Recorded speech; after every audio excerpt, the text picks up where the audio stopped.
But yeah, I'm glad it's been going good. And people don't realize, especially nowadays, so many people just stay in their little space staring at their computer all day that, you got to get outside. And because we used to be outside all the time. I mean, even when I was a kid, we went outside and played and like drank water out of the hose and all that kind of stuff. And Yeah. everybody just stays inside now. It's just not, I mean, at the very least, you get that vitamin D from the sun, and that helps boost your immune system and feels good and helps you relax. And I don't Mhm. think people appreciate that as much as they used to. Yeah, I think it's really, really important. And yeah, I really saw that because my health was also going backwards of being inside for too long. And Yeah, it's just super important. yeah. Have the headaches been a little better? Yeah, yeah, for sure. Yeah. Are So you doing that weird little thumb in the eye thing for the headache? Remember? yeah, I've been doing this trick, but mostly the training really yeah helps. Right, So, right. Okay, that's cool. Well, I'll go through this stuff, and then if you have any questions, did you get the downloadable eye chart and all the different resources and stuff? yeah, yeah. For the chart, I Yeah. didn't print it yet, but I will do this by tonight, and we'll definitely try it out. But the other charts you will need to explain to me again because Okay. I'm Yeah, a I'll little bit do that. forgot. And that's kind of going to be the thing when you first start in the group. You print out the chart, you put it 10 feet away from you, and then you see which line that you can read. And you got to make sure that you're not squinting and trying to see. You just kind of relax and be like, okay, what can I see? And that goes back kind of to the shifting instead of here. I'll just move to this one if I can. Oh man, come on. There we go. It's too easy. Okay. So instead of trying to look at the entire letter, just kind of look at the upper corner and just the smaller parts of it. And then that helps your eye relax and will help you see clearer for the entire letter, and then work your way down. And so right here above the green line is the not ideal, but it's good. And then you work your way down, and then you can get to where you can read that either the second from the bottom or the bottom line. And it just takes practice. And so you would start out doing that just to kind of see where you are to start with. And then also have that downloadable journal that you can kind of write down. It asks you questions like, okay, how do you feel like you are able to see? Are you relaxed? And that kind of stuff. And it helps you get what we call the clarity score. And you write that down for that particular day. It's a 30-day journal, so you can track your progress. And you can also write any questions down and things like that. And then it also has 10 meal plans and some nutritional stuff that you can do as well. Nice. So Yeah. good. Yeah. So this will be a way just to kind of show yourself that it actually is doing something. So you'll start with the eye chart, and then wrong way. Okay. Now that's not doing it. All And you've right. put the resources in the classroom, right? Yes. Yes. Okay. And you can access all those. I was so proud of myself. And now it's not. There we go.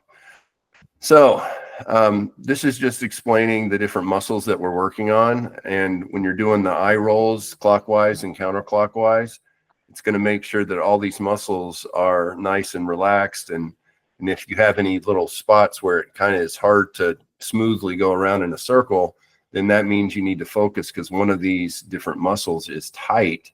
And so it's not letting it move smoothly. So that's the whole purpose of doing the movement, which we'll talk about the different exercises in a second, and to loosen and relax these muscles so that you can see better instead of it pulling one direction or the other. And that's going to change the shape of the eyeball, which is going to affect where that focal point is. Hmm. Okay, so when the eye is bad, one part is um, sorry, my English is so when one part is of the eye is bad, Mhm.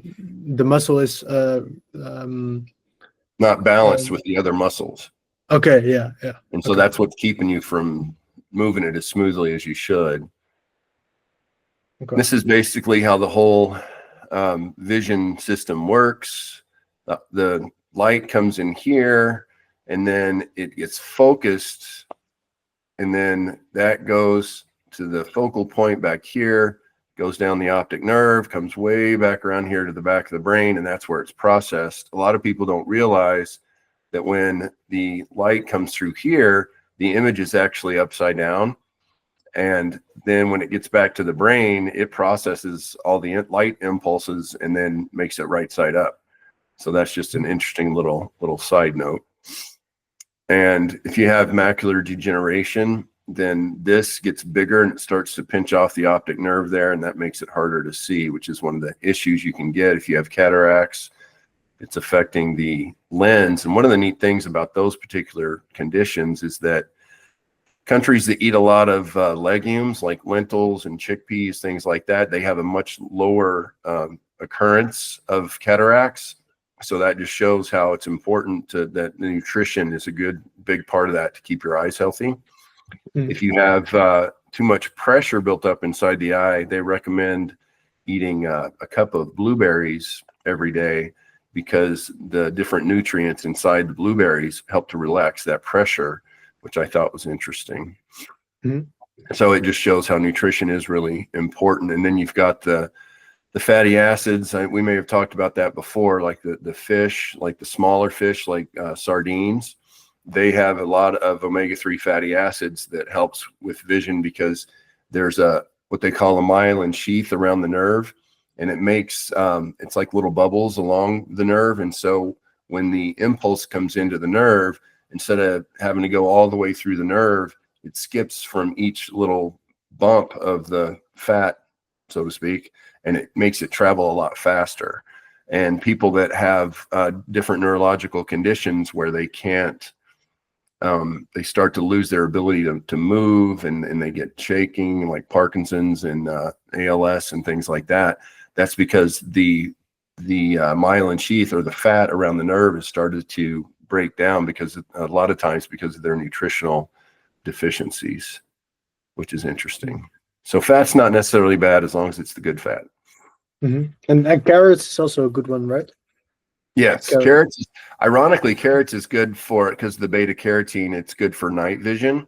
So because if you're driving and you get headlights in your face and all of a sudden you can't really see very well, making sure you're eating enough carrots is good. But everything within reason, you don't want to just eat carrots, because then it actually starts to turn your skin kind of an orangish color from eating too many carrots. Yeah, it is good. So this is just explaining what I was just talking about, how the image is right side up, it comes through here, and then it focuses right back here on the focal point. And this is how normal vision works. When it's farsighted, you can see far away and not up close. That means that the light rays are focusing behind, on a spot behind the whole area, the eyeball here. And so then that's why it's blurry, because it's not focused right where it's supposed to be. And then, as in yourself, if you're staring at a computer screen all day, then it's focusing in front of where it's supposed to. So then the image starts to blur again before it gets to the optic nerve. Does that make sense? Yeah. Yeah. So that's why we're trying to strengthen and balance out these muscles around the eyeball, because we want to make sure that this part where it's focusing is actually focusing on, I just wanted to see who everybody was here, focusing where it's supposed to. So the whole basis of this, and I'm glad that you've already seen results. I was kind of the same way. It was kind of surprising, actually, because you're just convinced you're supposed to, wear glasses and all that stuff, and people don't realize you can get eye strain and headaches and all that. There's over 2 billion people in the world that are actually nearsighted, and it's expected to go up every year, because people always stare at computer screens, cell phones, things like that. So their brain is accustomed to looking up close. So that's why there's such a huge amount of people that experience that. It's So insane. it really is kind of crazy, but people just assume, oh, I'm getting older, my vision's getting bad. It's like, it doesn't have to be that way, but people get stuck in their beliefs. So this talks about yawning. Obviously, I love the little cartoon that do what? Yeah, you can go on. Okay, and we talked about this a little bit before, but it's important because when you stretch out the muscles, it's all about relaxation, like I've talked about. So you want to make sure the jaw muscles are nice and relaxed, which is what yawning does, stretches those out, helps with the neck tightness as well. You can do like shoulder roll exercises like this, and that helps to loosen up the shoulders.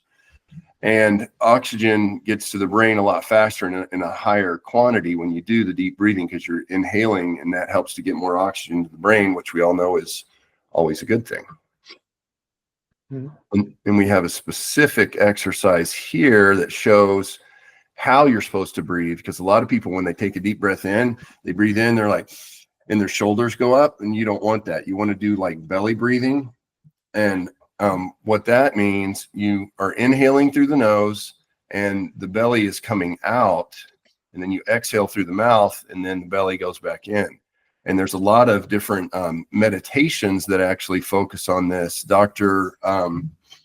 What the heck? I just forgot his name. Boy, my memory is so bad. Anyway, there's a guy that does meditations that focuses on the belly breathing, and his theory is that if you focus on the belly and then pull the belly in and then bring it up to the chest and then all the way up, and you hold your breath, that actually is bringing up cerebral spinal fluid, which is around the spinal cord itself, and that pushes it up into the brain, and then you can blow out, and that really helps you to relax as well, which is fascinating. And I've been doing it, and it helps a lot too. And we always talk about how you want to make sure when you cover your eyes, when you're doing the palming, that you don't have any of those flashy lights or colors and things like that. Something that's interesting, if you stare at like a light bulb or something like that, and you close your eyes, you can still see an image of the light bulb.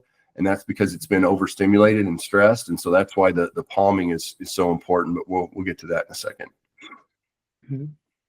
This is another exercise that you're doing while you're doing the deep breathing. And this one's kind of a little out there, but you can do it, and you can actually notice that when you deep breathe in, you cup your hands. So you take a deep breath in, and you're like, and then when you breathe out, you flatten your hands out. And once you do this several times, you can almost feel it relaxing your eyeballs. So when you take a deep breath in and cup your hands, it feels like your eyes expanding a little bit and then relaxing. And that's just another thing to make that mind-eye connection. And it's just something that helps you focus and not think about all the stressful stuff in the world, and has been shown to really have a good effect as well. So it's all about relaxation to start, and then we get into the movement, because it's like if you're going to the gym, you have to move or you're not going to get the muscles doing what you want them to. And so basically these are exercises like the gym for your eye muscles. So it starts out with the sway when you're just standing there, and then, like we were saying, you just sway back and forth and keep your eyes straight ahead. Notice the oppositional movement. So when you move to the right, it looks like everything's going to the left, and vice versa. And so that helps your eyes to work, to focus, not focus, but just to observe what they're seeing, because you don't want to squint or anything like that, because that's going to cause eye strain. And so you're just nice and relaxed, going back and forth, and you can hold your thumb up, and that just makes it more obvious that there's oppositional movement. And that's important to do for probably 3-4 minutes, just to kind of get into the rhythm of what you're going to be doing as far as the rest of the exercises. And you can stop me anytime if you have any questions, by the way. Sure. And this is the long swing. So it's another more advanced form of movement where you just swing one way and bring that arm up, and then swing back the other way, bring the opposite arm up, bringing your foot up off the ground, the heel at least. So you just swing back and forth, once again, noticing the oppositional movement, that everything's moving in the opposite direction that you are. And then you can also hold your thumb out again, and that helps to make it more obvious. And if you're focusing on your thumb while you're doing that, you'll notice that everything else gets a little blurry. And that's because you're focusing where you're looking. And then you can do this also with your eyes closed, and that helps your brain get used to your balance and proprioception, or your body's awareness of where it is in space. And so those are the two keys like we've talked about. You want relaxation and movement. This is interesting because the cross crawl exercise stimulates both hemispheres of the brain, and doing this exercise with your eyes open is somewhat challenging if you don't have very good balance. So it's the opposite arm to the opposite knee when you bring it up, and then vice versa. And so you're basically marching in place, and that's stimulating both hemispheres, both sides of the brain. And that helps speed up the whole healing process, because the left side of the brain controls the right side controls the left side. So it's just good to stimulate both sides. There's another image I'm going to show in a minute that I'm going to have to switch around here in a sec, but I'll show you that momentarily. So then once we go from the movement, this is when we get to the exercise that helped me the most and kind of got me down this path of vision correction, because I was just amazed at how well this one worked. And, you face the sky. If you're light sensitive, you want to face with your back to the sun at first, and then you gradually work your way around to actually looking at the sun. And one thing you can do before you get to this is you can just look up and turn your head one way or the other, and that helps to loosen the muscles up as well. And you'll feel the sun on your face whenever it's facing the sun. Obviously it gets that movement in there, but it also gets the relaxation and the warmth from the sun, which helps you relax a lot, keeping your eyes closed, obviously. And then that was good. Yeah, that's one of my favorites, when you get outside and actually realize there's the sun.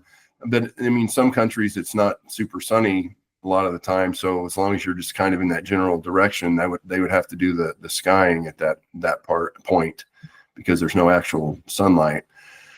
Well, there is, but it's just not one particular thing, because there's a lot of clouds and whatnot. But this is the one. Hands about 4 or 5 inches in front of your face. The hands themselves are about 1 or 2 inches apart, going exactly. So you're filtering out the UV light, creating that strobe light effect that helps stimulate the rods and cones, which are those specialized cells inside of the eyeball.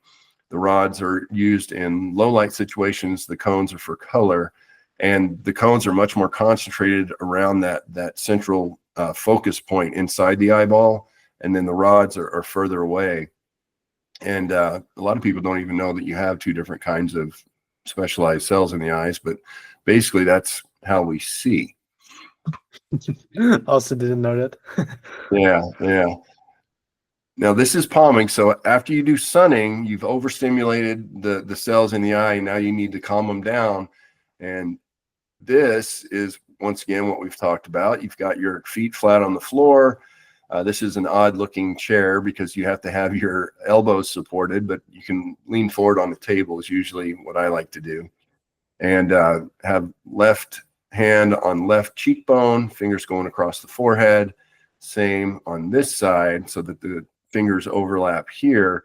And this is the one where if you are having eye strain, you're going to see the flashing lights, or the purple, the reds, things like that. And so then you just deep breathe in through the nose, out through the mouth, doing the belly breathing, just trying to relax as much as possible.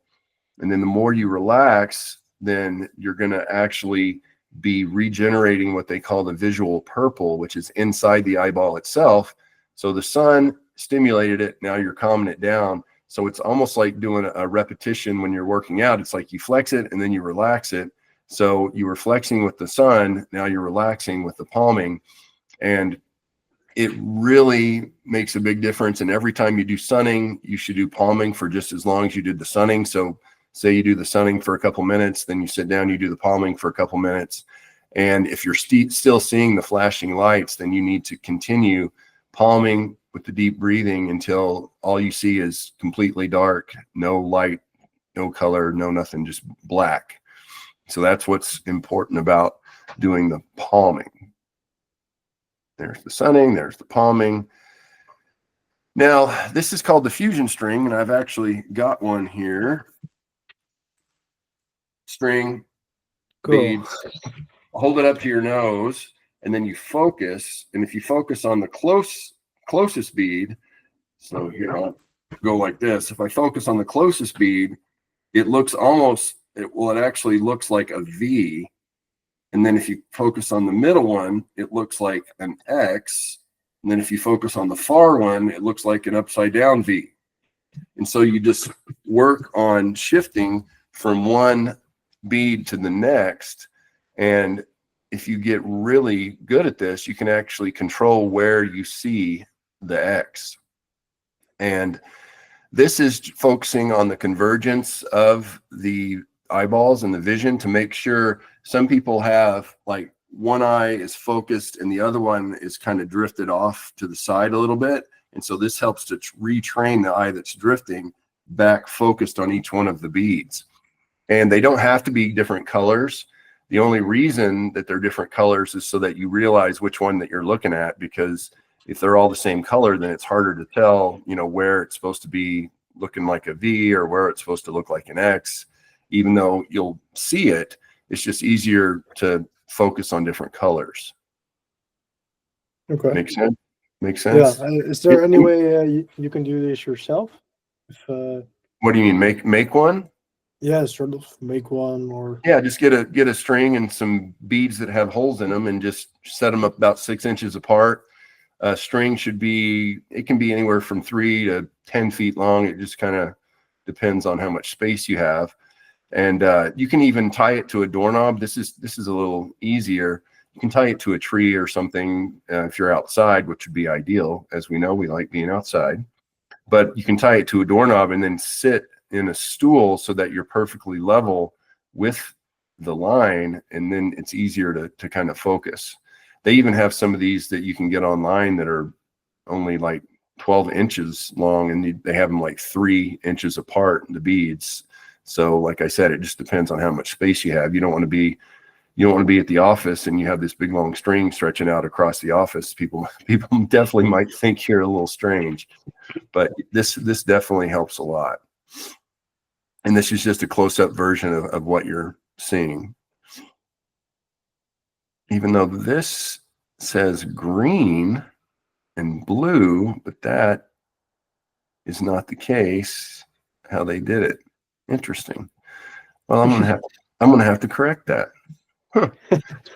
Move those colors around. This is the analytic vision, the mandala, and there's a million different things like this. This is actually fun to do if you are outside focusing on different parts of a flower or something like that.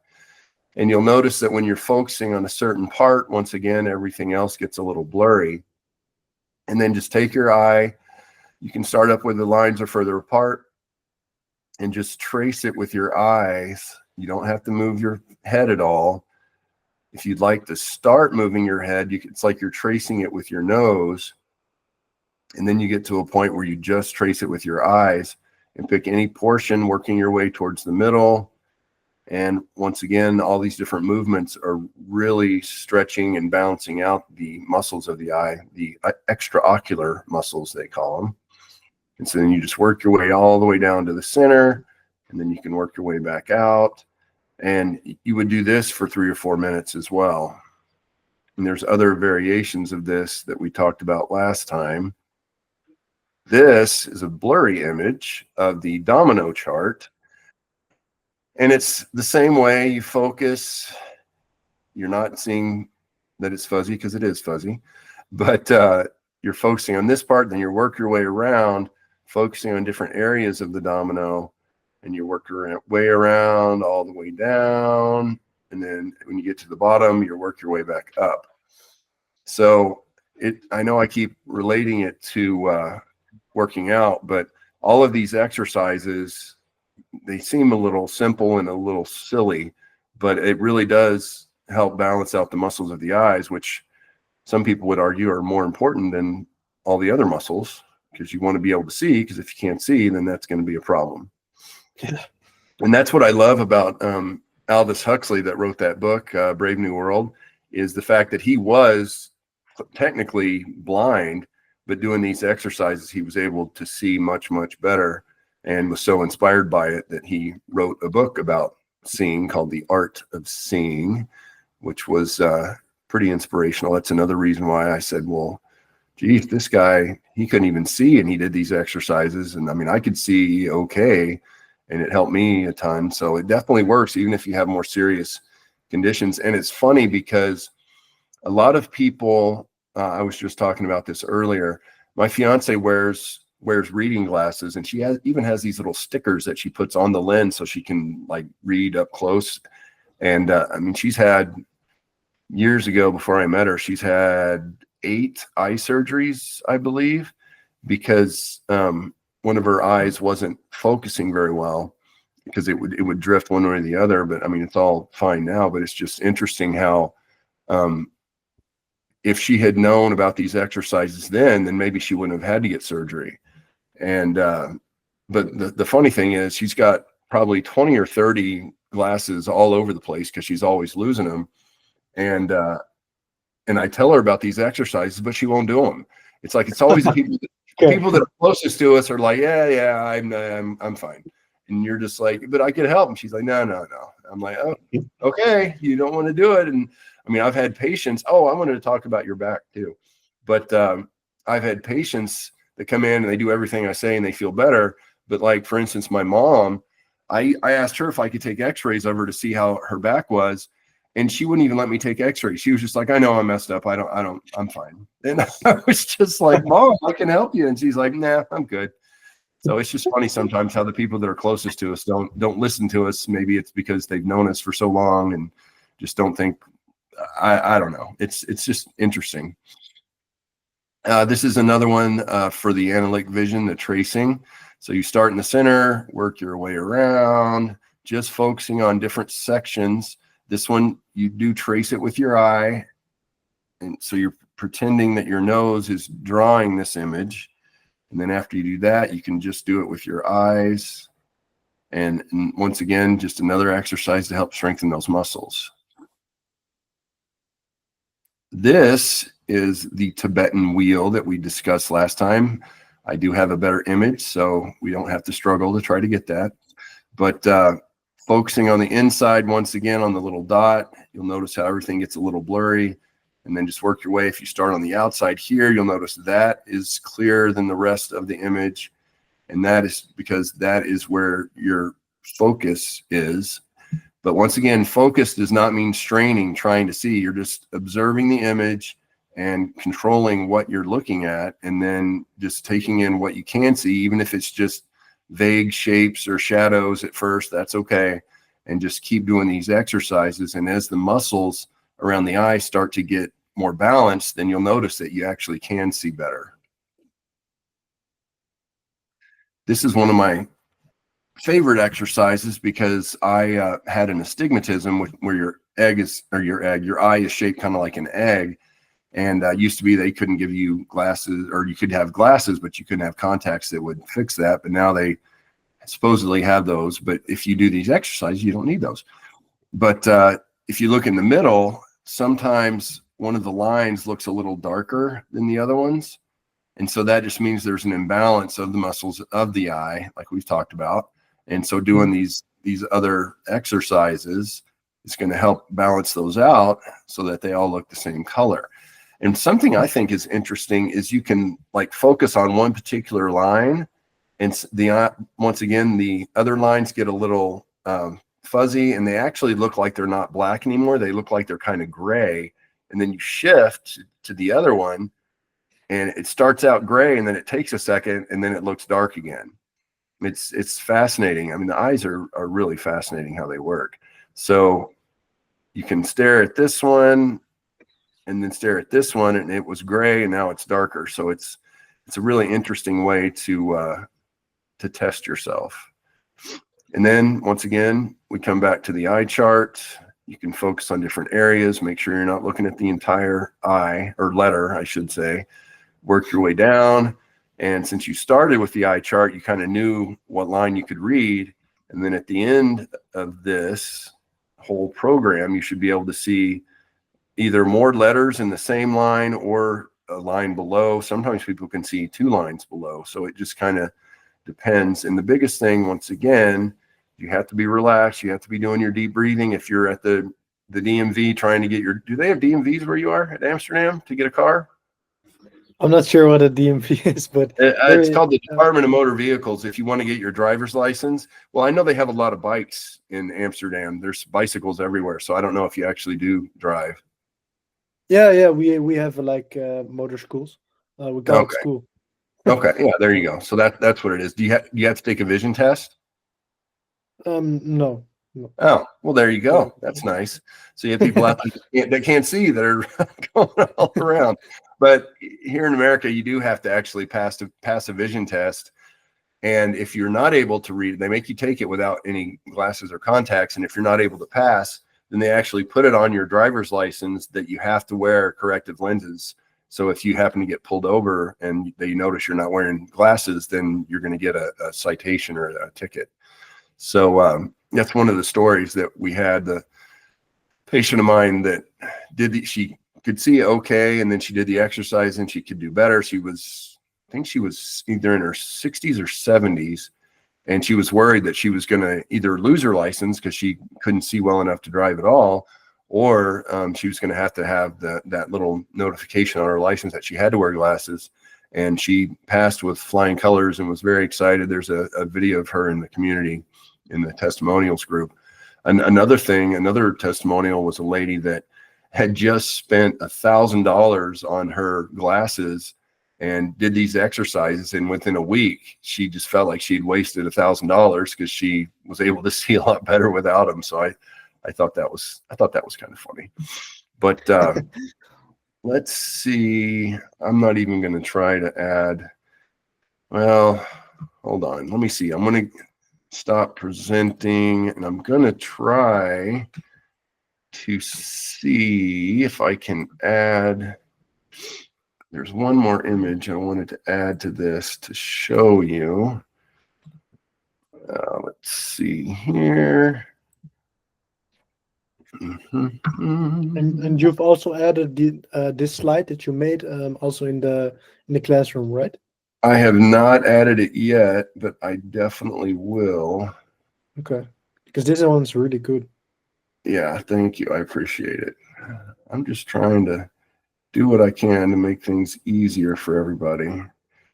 And I do appreciate the fact that the gentleman that I talked to today was just he was like, okay, that's great and everything, but I mean, I don't know what I don't know. And if you're just saying, hey, I'm going to answer questions, well, I don't even know what my questions are yet. So take me through this, and then you can, tell me all that. All right. So now we're going to go back up here. Going to present again and share this. This is a little more technical slide, just kind of showing you how the vision works. So this is showing, obviously, the eyeballs. These are the optic nerves coming in from each one. Then there's something called the optic chiasm where they cross, and then they go back to the brain. And this is showing if you have different injuries, what part of your vision is going to be affected. So say on this left side, you have an issue here on the optic nerve, you're going to be completely blind in that left eye because it's cut off from the brain, and you'll be able to see fine on the right side. Right here where they cross is a little more complicated.